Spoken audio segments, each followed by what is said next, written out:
ॐ सदाशिवसमारम्भां शङ्कराचार्यमध्यमाम् अस्मदाचार्यपर्यन्तां वन्दे गुरुपरम्पराम्। ओम। दूसरे अध्याय के पहले खंड का 10वां मंत्र पढ़ेंगे। पुरुषम एवेदं विश्वं कर्म पुरुषम एवेदं विश्वं कर्म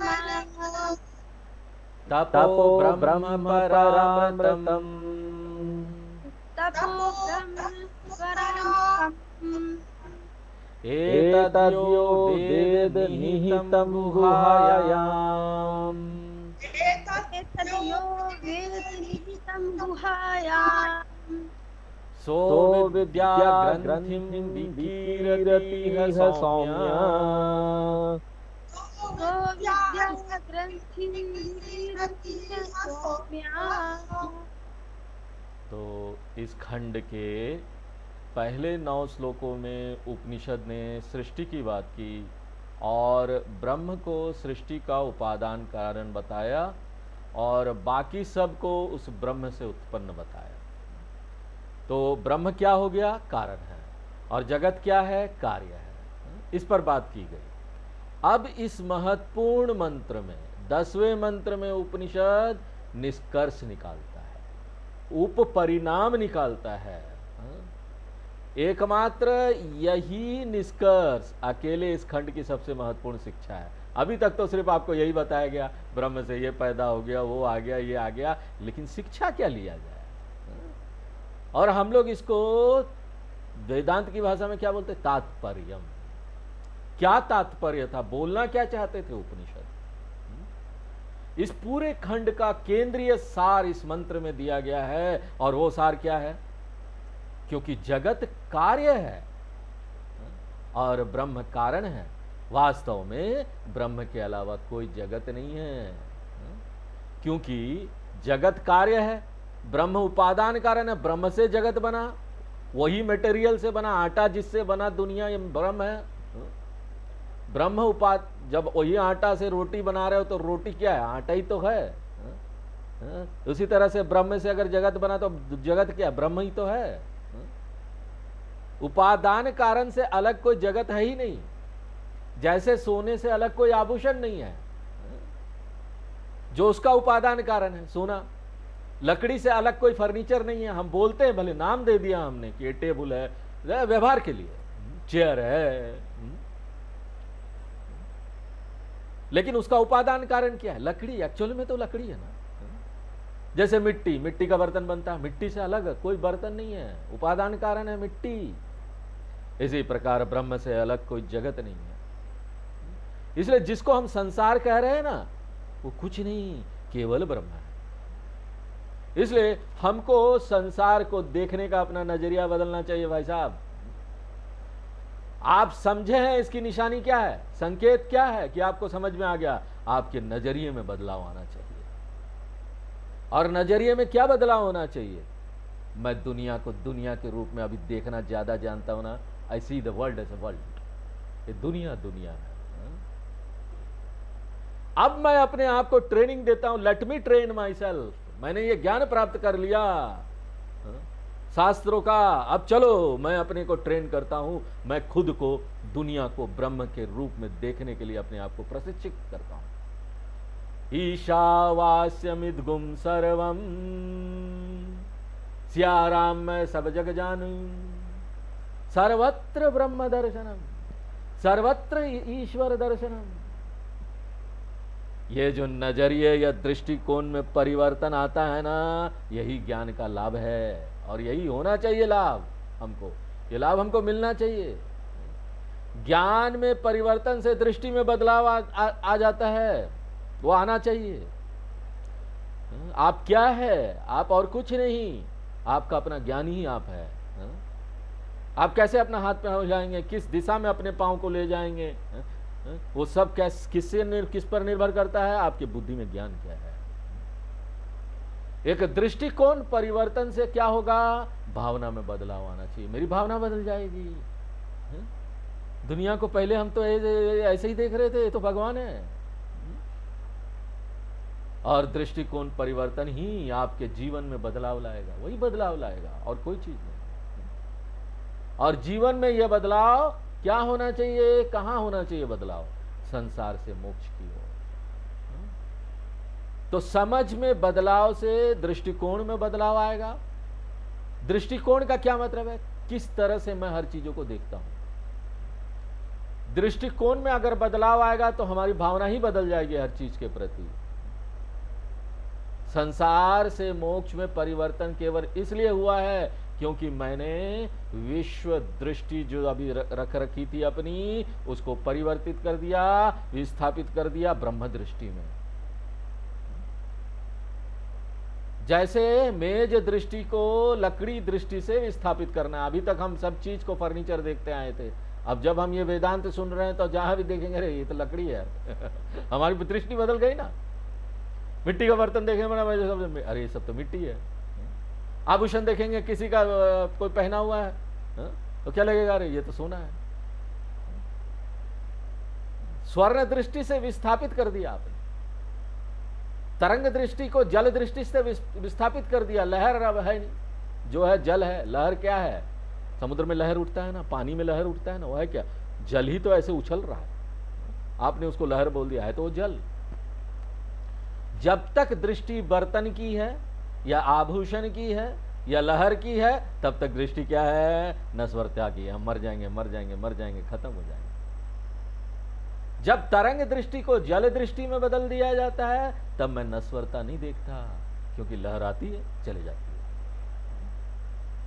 पानी कभी आता जाता है? नहीं, पानी तो वही रहता है। जब मैं लहर देखता हूं तो मैं नश्वरता देखता हूं, जब मैं पानी देखता हूं तो मैं अमरता देखता हूं, जब मैं बर्तन देखता हूं तो मैं नश्वरता देखता हूं, जब मैं मिट्टी देखता हूं तो मैं अमरता देखता हूं। क्योंकि बर्तन टूट जाने पर मिट्टी बनी रहती है,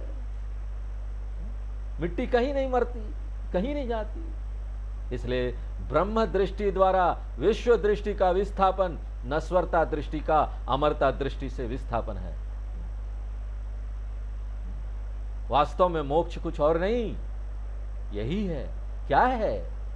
ज्ञान से उत्पन्न मेरी दृष्टि में परिवर्तन हो जाता है। और यह दृष्टि में क्या परिवर्तन है? विश्व दृष्टि का ब्रह्म दृष्टि में विस्थापन, रिप्लेसमेंट हो जाता है। पहले हम ये सोचते थे, अब ये जान रहे हैं।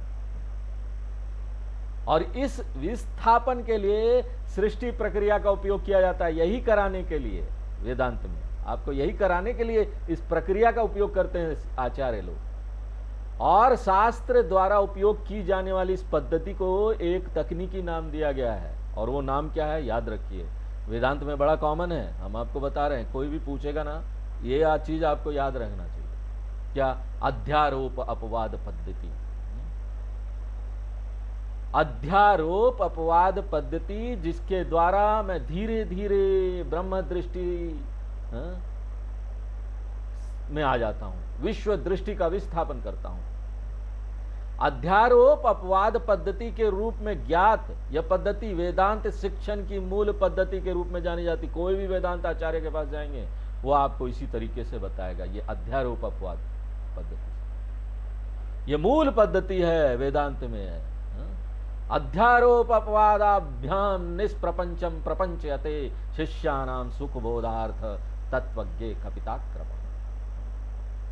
अध्यारोप अपवाद नामक पद्धति से हमारी विश्व दृष्टि धीरे धीरे ईश्वर दृष्टि में बदल जाती है। और इस पद्धति का आविष्कार और उपयोग हमारे आचार्य द्वारा अनादिकाल से किया जा रहा है। सदाशिव समारंभम, तब से ये चला आ रहा है। इसका आविष्कार शंकराचार्य जी ने नहीं किया है। शंकराचार्य जी ने नहीं निकाला इसको, ये अनादि परंपरा शिव भगवान से चला आ रहा है। और चूंकि यह पद्धति बहुत महत्वपूर्ण है, यह तंत्र कैसे काम करता है हमें स्पष्ट रूप से देखना चाहिए। यह अध्यारोप अपवाद विधि 4 चरणों में की जाती है। बड़ा खूबसूरत है, 4 चरणों में होती है, जहां हमारा मन या दृष्टि पूरी तरह से बदल जाता है। कंप्यूटर में वो अलग अलग ना, वो आप काम करेंगे ना उसमें प्रोजेक्ट में भी फेजेस आते, first phase, second phase, construction में भी आएगा, पहला फेज, पहला चरण, दूसरा चरण, धीरे धीरे करके आगे बढ़ते ना। धीरे धीरे कैसे एक चरण दूसरे चरण में बदलता है, यह क्रमिक परिवर्तन जिसका उपयोग उपनिषद भी करते हैं, उपनिषद भी इसी तरीके का उपयोग करते हैं। सबसे पहले हम एक उदाहरण देखेंगे और उदाहरण के जरिए मैं इन 4 चरणों को आपको बताऊंगा। अब आइए, इस उदाहरण के लिए हम एक लकड़ी का टेबल ले लें, डेस्क, अंग्रेजी में डेस्क बोलते हैं, एक लकड़ी की डेस्क है। अभी सबको डेस्क दृष्टि मिली है ना, हम देखते बोला टेबल है, ये टेबल डेस्क है। अब मैं क्या करना चाहता हूं, मैं आपको परिवर्तित करना चाहता हूं। घबराइए नहीं, मैं आपको किसी दूसरे धर्म या किसी दूसरी चीज में परिवर्तित नहीं करना चाहता। आपकी समझ, आपकी दृष्टि के संदर्भ में, आपके ज्ञान में उसको परिवर्तित करना है। और मैं आपको इतने धीरे धीरे ये सब बताते हुए, इतना डिटेल क्यों बताते, 1-1 घंटा का क्लास?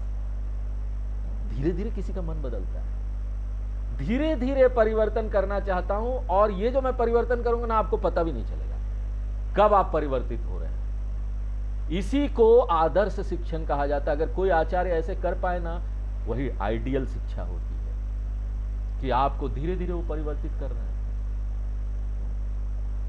ये कैसे होता मालूम? एक व्यक्ति बोल रहा था हमारे स्वामी जी को, उनका चेन्नई में क्लास चलता है, करीब करीब 100-150 लोग बैठते, बड़ा हॉल, और सप्ताह में 4-5 क्लासेस चलती है, कभी उपनिषद का चल रहा है, कभी गीता का चल रहा है, कभी उसका चल रहा है, ऐसा चलता है। तो कोई आया उनके पास, स्वामी जी के पास। लोग क्लास के बाद वो निकलते हैं तो लोग मिलते हैं, उनका पाँव छूते हैं और निकलते हैं। तो वो एक बंदा आया, वो बोलता है कि स्वामी जी एक बात बोलूं? हाँ बोलिए।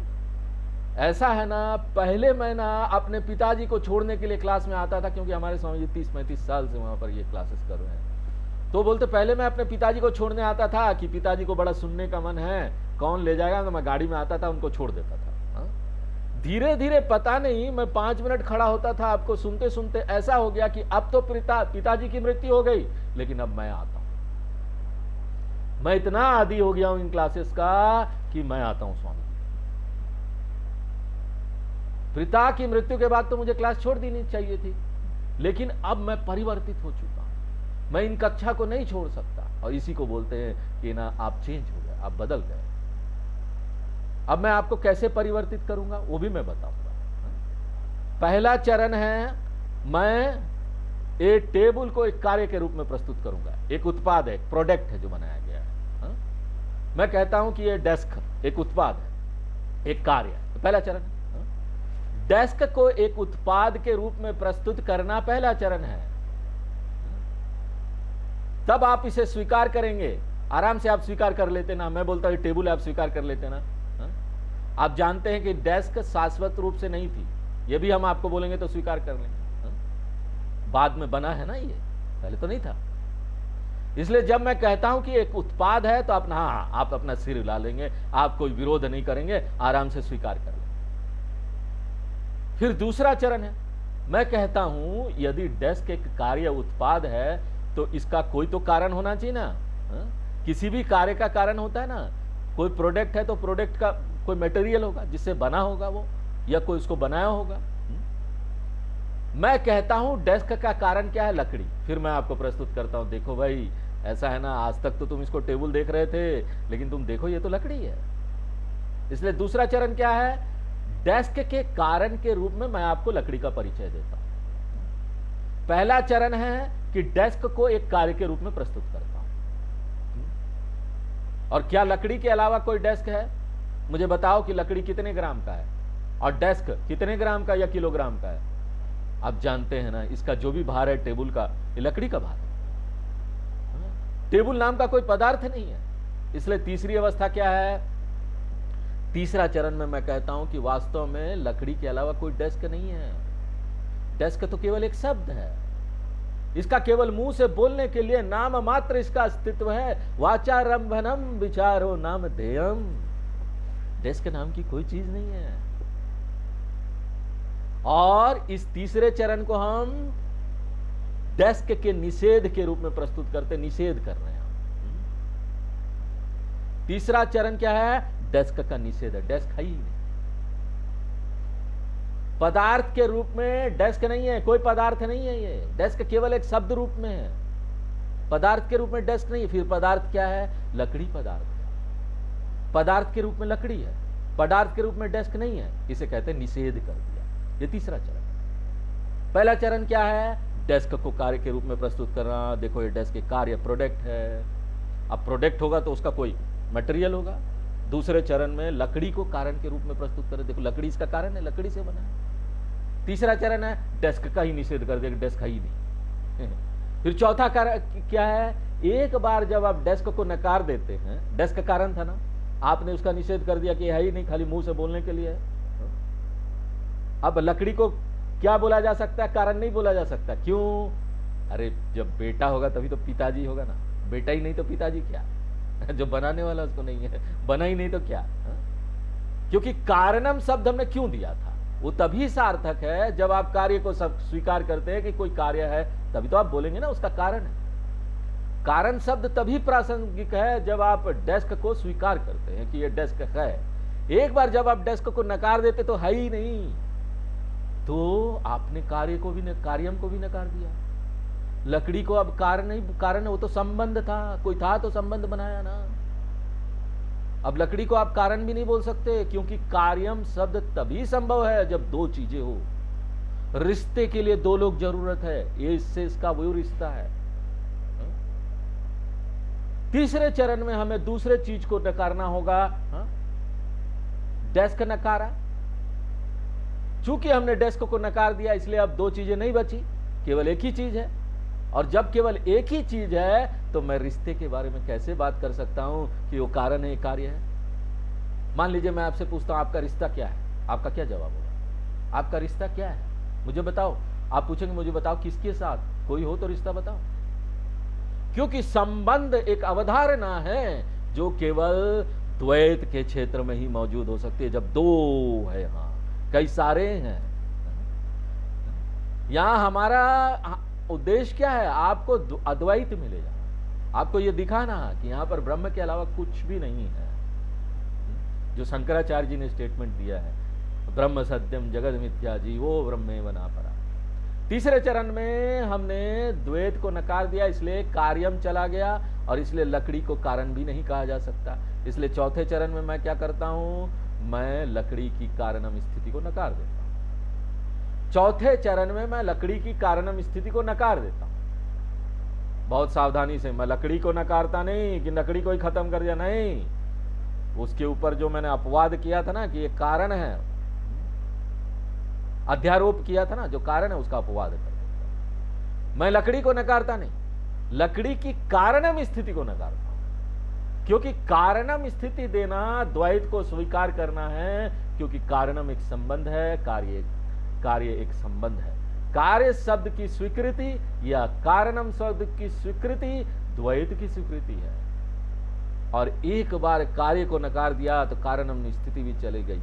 इसलिए चौथे चरण में लकड़ी की कारणम स्थिति को हमने नकार दिया। और एक बार जब मैंने इसको नकार दिया तो पीछे क्या बचा? केवल लकड़ी। यह लकड़ी जो कारण और कार्य से पड़े है, लकड़ी अद्वैत है। किसी कार्य कारण वगैरह का कोई सवाल ही नहीं उठता यहां पर, क्योंकि कार्य कारण आदि जो हमने शब्दों का प्रयोग किया है वो ये विचार बनाएगा कि हाँ दो चीजें हैं। इसलिए बहुत लोग सोचते हैं कि ईश्वर कारण स्वर्ग में बैठा है और दुनिया में यहां कार्य कर रहा है, कुछ ना कुछ किए जा रहा है। ऐसा इसलिए है क्योंकि हम कार्य कारण शब्द का प्रयोग करते हैं, हमारे मन में दो है, द्वैत होगा, इसलिए द्वैत अंततः जाना चाहिए। तो हमें क्या करना चाहिए? कार्य कारण की स्थिति को नकार दिया जाना चाहिए। फिर मेरी दृष्टि क्या है? लकड़ी थी, लकड़ी है, लकड़ी होगी। यह वेदांत की अंतिम दृष्टि है। और यह कैसे हुई? अध्यारोप अपवाद पद्धति से हुई। इन चार चरणों में पहले दो चरणों को अध्यारोप चरण कहा जाता है। अध्यारोप माने कोई चीज किसी के ऊपर डालना, अध्यारोप किसी चीज को बोलना ये है ना? और अंतिम दो चरणों में अपवाद चरण कहा गया। अपवाद यानी नकार दे। पहले दो चरण एक कार्य के रूप में डेस्क को प्रस्तुत करना और कारण रूप में मिट्टी का परिचय देना। अंतिम दो चरण को अपवाद कहा जाता, क्यों?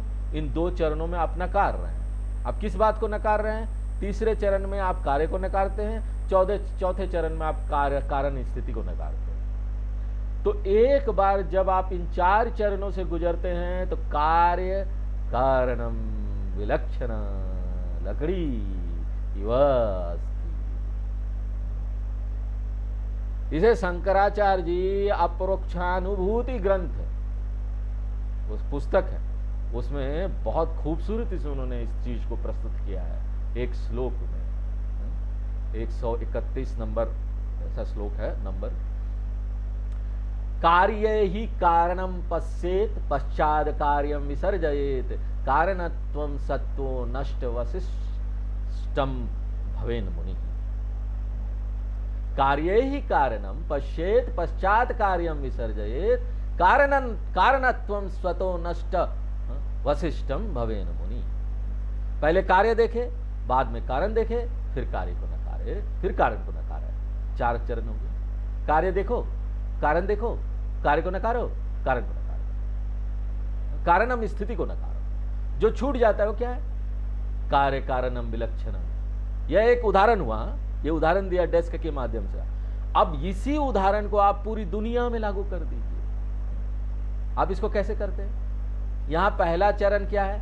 जगत को कार्य के रूप में प्रस्तुत करना। देखो ये जगत है ना, एक कार्य है। और दूसरा चरण क्या है? फिर इसको बना कैसे? कौन सा आटा था?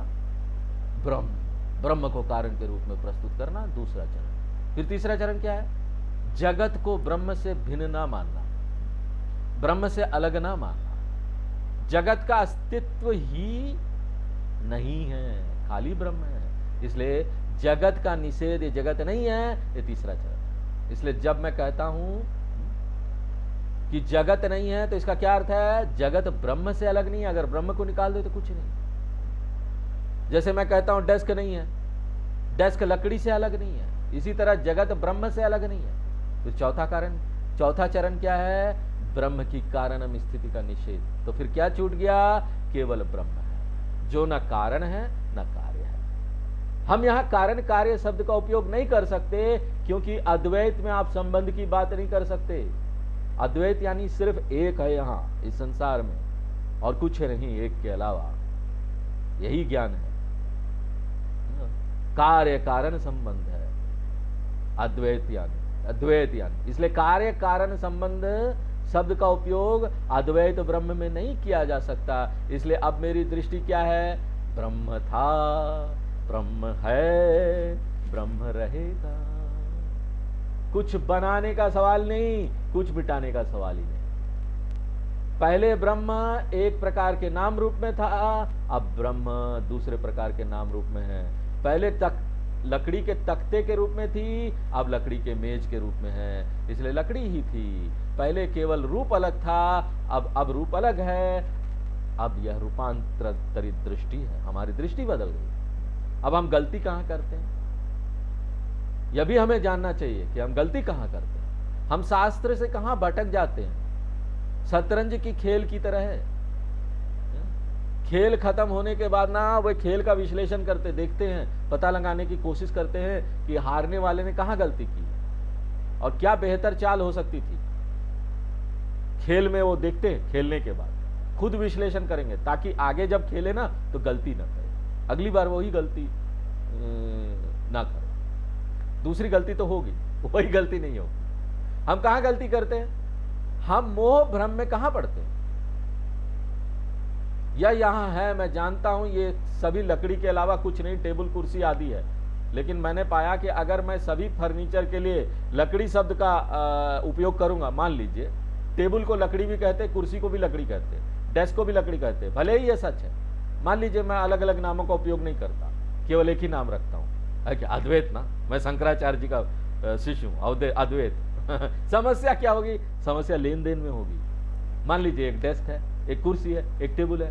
मैं एक समझदार आदमी हूं, बड़ा ज्ञानी, जानता हूं कि ये सब लकड़ी है, लकड़ी का जानकार आदमी। इसलिए मैं कहता हूं अरे भैया वो लकड़ी लाना, क्योंकि मैं हर जगह लकड़ी देख रहा हूं ना, सर्वत्र लकड़ी का दर्शन हो रहा है। इसलिए मेरा दिमाग लकड़ी लकड़ी हो गया है, इसलिए सर्वत्र लकड़ी का दर्शन कर रहा हूं। मैं कहता हूं कृपया वो लकड़ी लेके आइए, बेचारा कुर्सी लाएगा, अरे नहीं नहीं ये लकड़ी नहीं, दूसरा लकड़ी लाओ।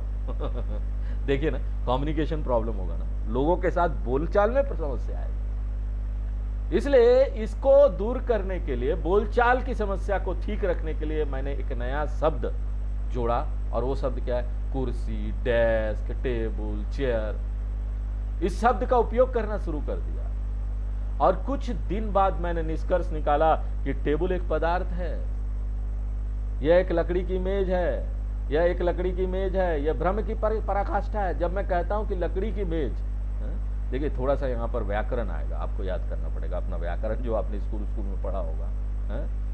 देखिए दो चीज होता है ना, व्याकरण में आप पढ़ते थे, एक नाउन होता है, एक एडजेक्टिव होता है। संज्ञा होता है, एक विशेषण होता है। नाउन क्या है? जो व्यक्ति है ना, व्यक्ति का नाम, वो व्यक्ति है तो नाउन हो गया। वो बोलेंगे रमेश है तो रमेश नाउन है। रमेश का देखने वगैरह में कैसा है, लंबा है, चौड़ा है, काला है, ये विशेषण हो गया, एडजेक्टिव उसके साथ जोड़ा जाता है। वो रमेश जो काला है या गोरा है या बड़ा है, छोटा है, तो ये संज्ञा हो गया। और उसके बारे में अगर आप कुछ बता रहे हैं, उसकी कैरेक्टरिस्टिक, उसका लक्षण बता रहे हैं, तो आप वो क्या है? विशेषण हो गया। तो मैं मान के चलता हूं आप ये याद कर लेंगे, आप जानते हैं। उसके द्वारा मैं आपके मानकर मैं आगे आपको कुछ बताने जा रहा हूं। हम जानते हैं ना कि मेज संज्ञा है, ये हम जानते हैं, और लकड़ी शब्द विशेषण। और हमारा सामान्य दिन प्रतिदिन के अनुभव से हम जानते हैं, जब मैं कहता हूं कि ये एक लंबा आदमी है, जब मैं कहता हूं कि एक लंबा आदमी है, तो आदमी संज्ञा है, लंबा क्या है? विशेषण है। तो इसमें मूल चीज क्या है? लंबा मूल है कि आदमी? लंबा तो उसका वो है, फीचर है ना, आसार है। वो संज्ञा मूल सार है, वो आदमी मूल है। तो संज्ञा मूल है और विशेषण क्या है? सारगर्भित है। आप जानते हैं, संज्ञा सारगर्भित है और विशेषण लंबाई आसारित है, ये होना चाहिए। लेकिन हम क्या सोच रहे थे? संज्ञा सारगर्भित है या विशेषण सारगर्भित है? ये आप समझिए, इसमें संज्ञा सारगर्भित है और विशेषण जो लंबाई वगैरह बोला वो आसार है, उसमें कोई सार नहीं। इसलिए हम सभी अपने अनुभव से जानते हैं कि संज्ञा सार है, मूल तत्व है ना।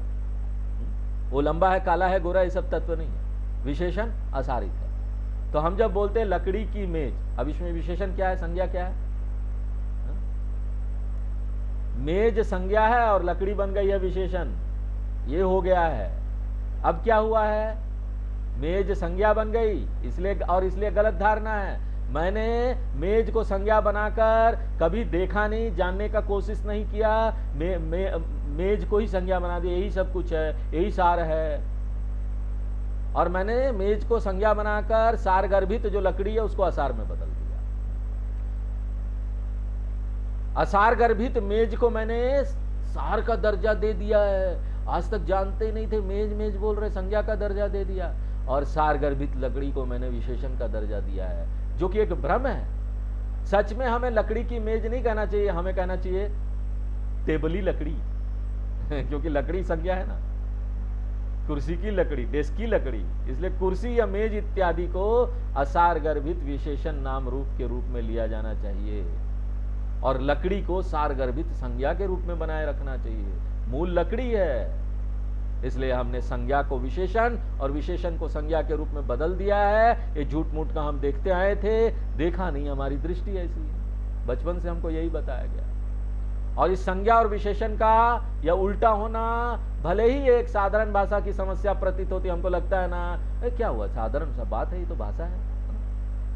अरे भैया, भाषा की सोच समस्या ही सोच की समस्या, वही आपके सोच को बदल रही है। यही भाषा बोलते बोलते जो आप बोलेंगे, मेज मेज मेज मेज बोलते बोलते आप ये मन में डाल लिए हैं कि मेज ही है, लकड़ी तो है ही नहीं। आपकी भाषा आपकी सोच को प्रकट करती है और यही सोच की समस्या दृष्टिकोण की समस्या है। दृष्टिकोण की समस्या मनोवृत्ति की समस्या, मनोवृत्ति की समस्या संसार है। इसलिए हमें भाषा की गलती को हल्के में नहीं लेना चाहिए कि हम किसको क्या बोल रहे हैं, बड़ा हल्के में नहीं लेना चाहिए। अब मेरा मतलब ये नहीं है कि टेबली लकड़ी, कुर्सी की लकड़ी, चूड़ी का सोना, सोने की चूड़ी का सोना बोलो, चैनी सोना, अंगूठी सोना, नदी का जल, समुद्री जल। मैं नहीं चाहता हूं आप ऐसा करें, उल्टा उल्टा करे बोले। भाषा जैसा है वैसा बनाए रखिए, कोई बात नहीं। आप मत बोलिए ऐसा, उल्टा मत बोलिए, लेकिन भाषा के साथ साथ अंदर से हमको कोई गलती नहीं करना चाहिए, भीतर से हमको जानना चाहिए। भले मैं इसको बोल रहा हूं टेबल, चेयर, लेकिन पदार्थ लकड़ी है, ये हमको याद रखना चाहिए। और जो मेज है भौतिक नाम रूप है, इसी तरह हम संसार का प्रयोग करते हैं। याद रखें कि संसार जो है ना अभौतिक नाम रूप है, जो भी है, हमारा शरीर भी है, नाम बोल रहे हैं, वो भी ऐसा ही है, नाम रूप है। पदार्थ केवल ब्रह्म है। इसलिए ये सब चीजें क्या है, एक सामान्य व्यक्ति कहेगा कि ये सब संसार है, लेकिन उपनिषद क्या कहते हैं, पुरुषम एवेदम विश्वम कर्मा तपो ब्रह्म परामृतम। या मत कहो कि ये कुर्सी है, या मेज है, लकड़ी है, कहो कि ये सब ब्रह्म है। अब देखो गीता में आपको पूरा इसका प्रभाव नहीं पता चलता। हमने आपको चौथे अध्याय पढ़ा दिया ना गीता का, चौथे अध्याय का 24वां श्लोक यही बात बोलता है जो इतना मैंने अभी तक बताया आपको। लेकिन वहां हम डिटेल में नहीं बताते किसी को, वहां तो बस इस श्लोक को पढ़ के आगे निकल जाते हैं, क्योंकि वहां आपको धीरे धीरे करके आगे बढ़ाना है। ये चीजें ऐसी होती है कि एकदम से नहीं लिया जा सकता इसको। चौथे अध्याय का 24वां श्लोक क्या है, ये हम लोग खाने से पहले बोलते रहो, खाना खाने से पहले ना 15वां अध्याय का चैंटिंग करते हैं, और उसके बाद उसके साथ चैंटिंग करने के बाद ये भी श्लोक बोलते हैं। चौथे अध्याय का 24वां श्लोक, ब्रह्मार्पणम ब्रह्म हवि ब्रह्माग्नौ ब्रह्मणाहुतम ब्रह्मेव तेन गंतव्यम ब्रह्म कर्म समाधिना। ये वेदांत का अंतिम सत्य है। गीता में सिर्फ एक ही श्लोक में आया, एक ही जगह पर बस, कि सब जगह ब्रह्म है, सब चीज ब्रह्म है।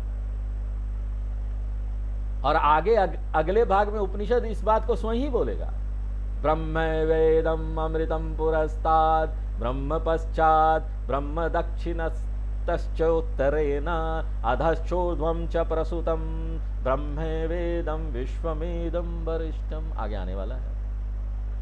इसलिए ब्रह्म ही एकमात्र है। ब्रह्म सत्यम हो गया ना, जो शंकराचार्य जी ने बताया वो आपको बता दिया। फिर अगला प्रश्न आता है, यदि ब्रह्म ही पदार्थ है जिसे हम जगत कहते हैं, वो नाम रूप है, तो मुझे बताइए कि इस ब्रह्म का स्वरूप क्या है, उस ब्रह्म का स्वरूप क्या है, और ब्रह्म का स्वरूप कैसे पता लगाया जाए। जो कुछ था, है और होगा वो ब्रह्म है। और सभी नाम रूप जगत के जो यहां पर आपको पता होता क्या सारहीन है, और ब्रह्म का स्वरूप क्या है, जो कुछ था और है और होगा रहेगा, वो शाश्वत ब्रह्म है। जैसे सोना क्या है, जो आभूषण में पहले था, आभूषण के दौरान है, सोना को उसको पिघला दो आभूषण को तब भी है। और वह क्या है, ब्रह्म। जब मैं इस सृष्टि को देखता हूं तो मैं जानता हूं कि सृष्टि में कौन सी अस्थाई चीज है जो कि ब्रह्म की है, और जो कुछ भी बदल रहा है वो नाम रूप जगत ना, चेंज हो रहा है, खत्म हो रहा है, आज है कल नहीं है। हम यहीं पर खोज करते हैं, विश्लेषण करते हैं, हर चीज को देखते हैं। हर समय आप इसको देखते रहिए, लकड़ी देखिए सोना देखिए, खोजते रहिए। मैं खोजता हूं केवल एक चीज है जो सभी उत्पादों में निहित है और जो सभी उत्पादों में शाश्वत है, और वो क्या है। पिछली कक्षा में मैंने कहा था, आप कहते हैं कि टेबल है, पर्वत है, पुरुष है, महिला है, इसमें शाश्वत कुछ नहीं, बल्कि शाश्वत अस्तित्व है। जो हम है बोल रहे हैं ना, हर चीज को हम बोलते हैं ना, ये है, वही ब्रह्म है, उसी को अस्तित्व। उसके बिना, है के बिना आपका काम ही नहीं चलेगा, बोल ही नहीं सकते कोई चीज। बोलिए तो, बोल ही पाए। टेबल है, हाँ अब है बोला तो है। संस्कृत में इसी को बोलते सत, अस्तित्व सत है। सत सभी में सामान्य है। सत अकेले सत्य ही हर समय अस्तित्व में रहता है। क्या देखिए, ये सच नहीं है क्या? देखिए, मान लीजिए आप डेस्क को नष्ट कर देते हैं, और डेस्क को नष्ट करके तोड़ ताड़ को उसको तख्ता बना देते हैं। आप क्या कहते हैं? आप कहते हैं मान लीजिए कि एक डेस्क है, आप कहते हैं मान लीजिए आप डेस्क को नष्ट कर देते हैं, अब सत्य अस्तित्व का क्या होगा? क्या आप डेस्क के साथ अस्तित्व को भी नष्ट कर देते हैं? नहीं, क्योंकि एक बार जब डेस्क नष्ट हो जाने पर नष्ट हो जाता है तो अस्तित्व नहीं होता, ऐसा नहीं है। अस्तित्व नष्ट नहीं होता, वह क्या होता है? तख्ते में बदल जाता है। अब आप कहते हैं तख्ता है, मान लीजिए तख्ते को भी ना जला दिया गया, तख्ते को जला दिया तो राख में बदल गया ना, और राख ब्रह्म है, चूरा हो गया ना। ऐसे पीछे जाइए, देखिए पीछे जाके चूरा कहाँ गया? चूरा फिर से लकड़ी हो जाएगा, बदलता रहता है। जब जमीन में चला गया वहां से वही पौधा उगेगा। अस्तित्व क्या है? भले ही तख्ता नष्ट हो जाता है, अस्तित्व नहीं नष्ट होता। वो किस में जाता है? चूरा। इसलिए संसार क्या है? ब्रह्म प्लस नाम रूप। और ब्रह्म क्या है? अस्तित्व है जो है ना, वो ब्रह्म है।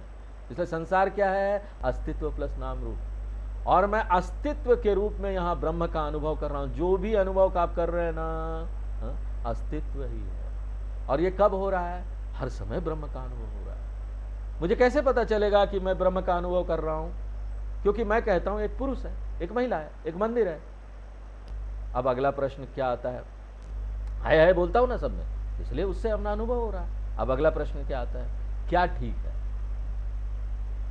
ठीक है, मैं अस्तित्व के रूप में ब्रह्म का अनुभव कर रहा हूं, लेकिन मेरे सामने जो समस्या वो यह है कि मैं शुद्ध ब्रह्म का तो अनुभव नहीं कर रहा हूं ना। स्वामी जी, आप मुझे चेयर टेबल सब दिखा रहे हो, बॉडी दिखा रहे हो, ब्रह्म को दिखाओ ना। मैं नाम रूप के साथ अस्तित्व का अनुभव कर रहा हूं। दूसरे अनुभव के तहत मैं जो भी चीज है नाम रूप के साथ अस्तित्व का अनुभव भी कर रहा हूं। इसलिए मैं कहता हूं कि देखो ये माइक है।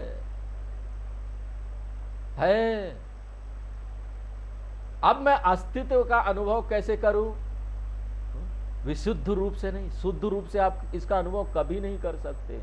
आप बोलेंगे ना मुझे ब्रह्म एक लाइट के रूप में, एक प्रकाश के रूप में दर्शन हो जाए, शुद्ध रूप में, वो नहीं हो सकता।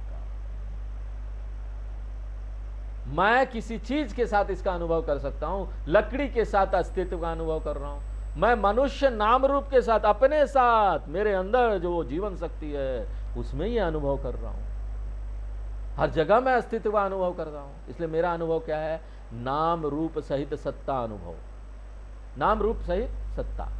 सत्ता का अर्थ है अस्तित्व, और वो अस्तित्व क्या है? ब्रह्म। इसलिए मुझे नाम रूप के साथ ही सत्ता का अनुभव मिला हुआ है। ऐसा बना ही हुआ है हमारा शरीर, ऐसा बना ही हुआ है हमारा इंद्रिय। हम उसका उपयोग करेंगे। अब हमें नाम रूप सहित सत्ता अनुभव मिल गया। नाम रूप का मतलब है क्या? नाम रूप, जो यहाँ पर अलग अलग नाम हमने हर चीजों का दिया हुआ है, और जो हम रूप देख रहे हैं आकार है। सहित का मतलब है साथ में, सत्ता का मतलब है अस्तित्व, अनुभव का मतलब है अनुभव किया।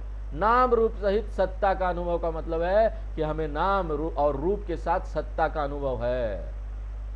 या नाम रूप सहित ब्रह्म अनुभव का मतलब है कि हमें नाम रूप के साथ ब्रह्म का अनुभव मिला हुआ है। नाम रूप सहित ब्रह्म अनुभव। मुझे किस साधना की आवश्यकता है? बोलिए।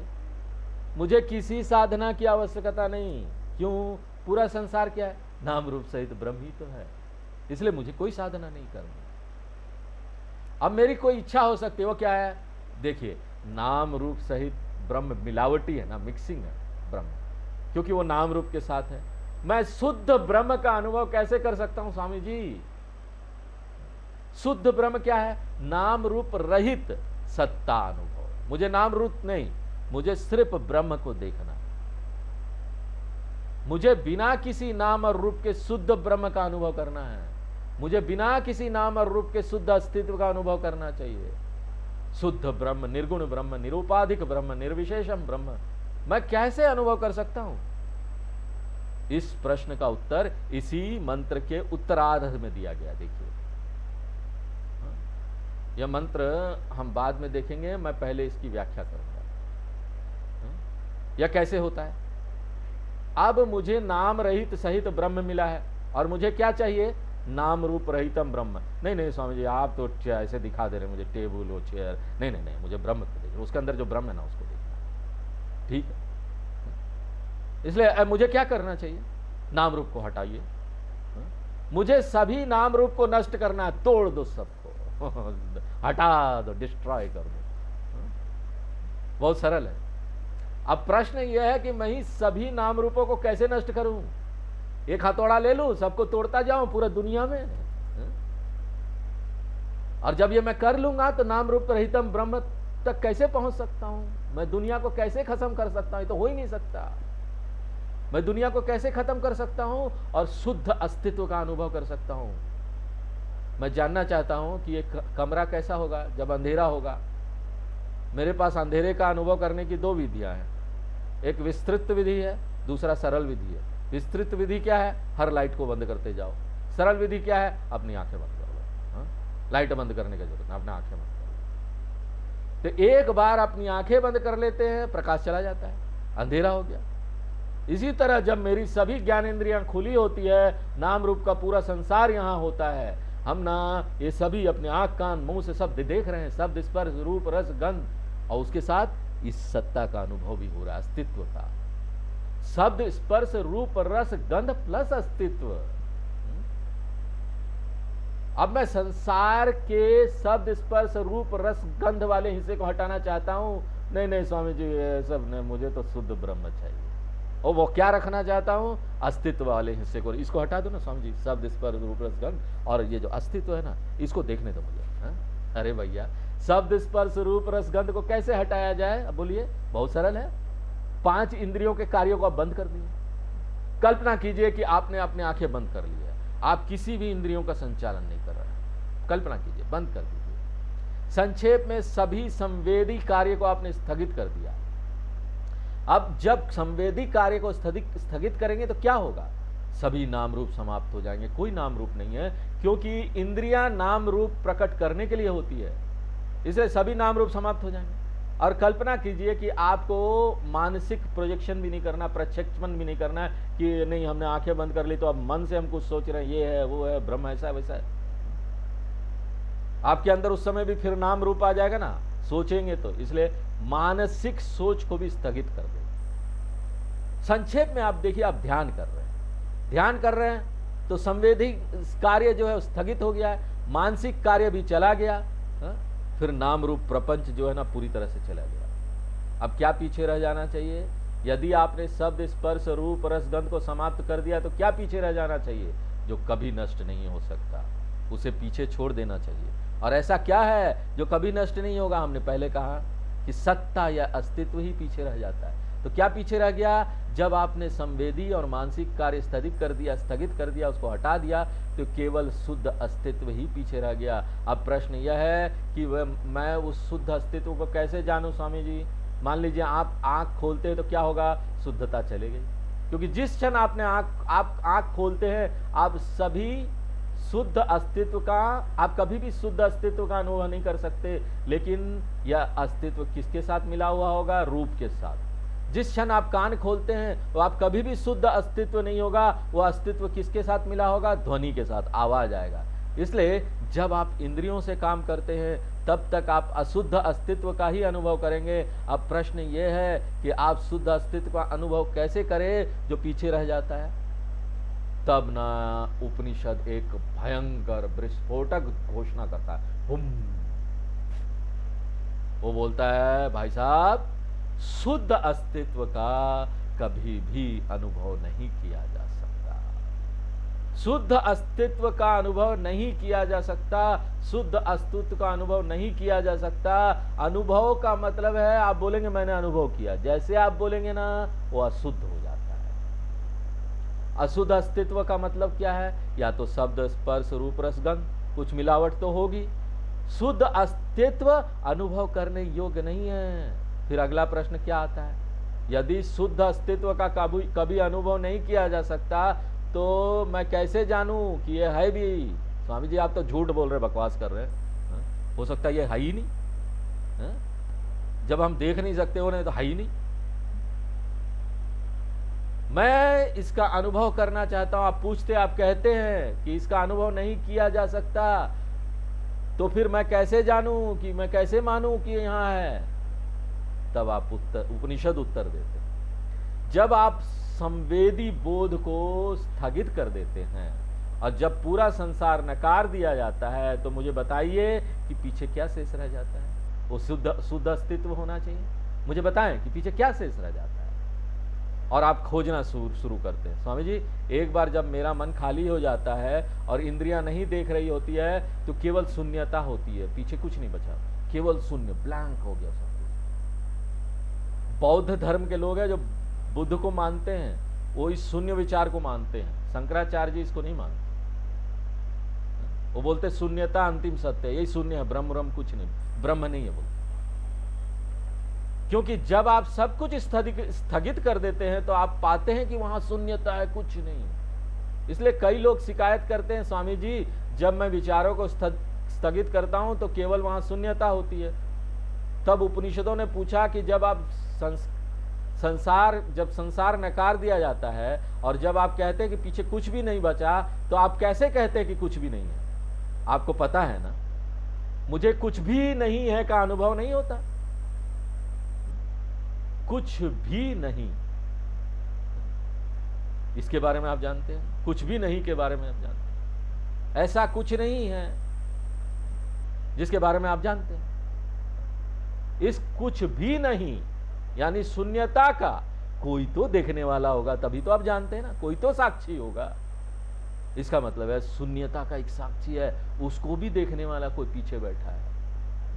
शून्य का साक्षी है जो पीछे बैठा है।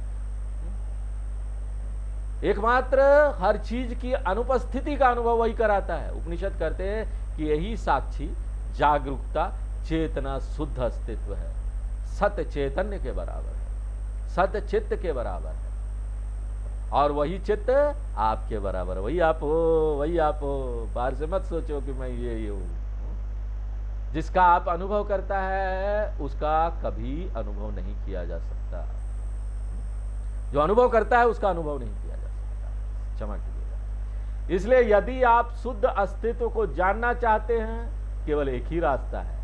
आप शुद्ध अस्तित्व का अनुभव नहीं करते, आपको शुद्ध अस्तित्व को वैसे ही स्वीकार करना चाहिए जैसे मैं चेतना हूं, जो मन में हर विचार का साक्षी हूं। इसलिए उपनिषद कहता है ये तद यो वेद निहितम गुहायाम। शुद्ध अस्तित्व को आपको अपने मन में हर विचार की साक्षी चेतना के रूप में और शून्यता के रूप में पहचानना होगा। शुद्ध अस्तित्व को हर विचार की चेतना साक्षी के रूप में पहचानना होगा। यही ज्ञान है। तो आज यहाँ पर हम विराम देते हैं, आगे फिर नेक्स्ट क्लास में। ओम पूर्णमदः पूर्णमिदं पूर्णात् पूर्णमुदच्यते पूर्णस्य पूर्णमादाय पूर्णमेवावशिष्यते। ओम शांति शांति शांति।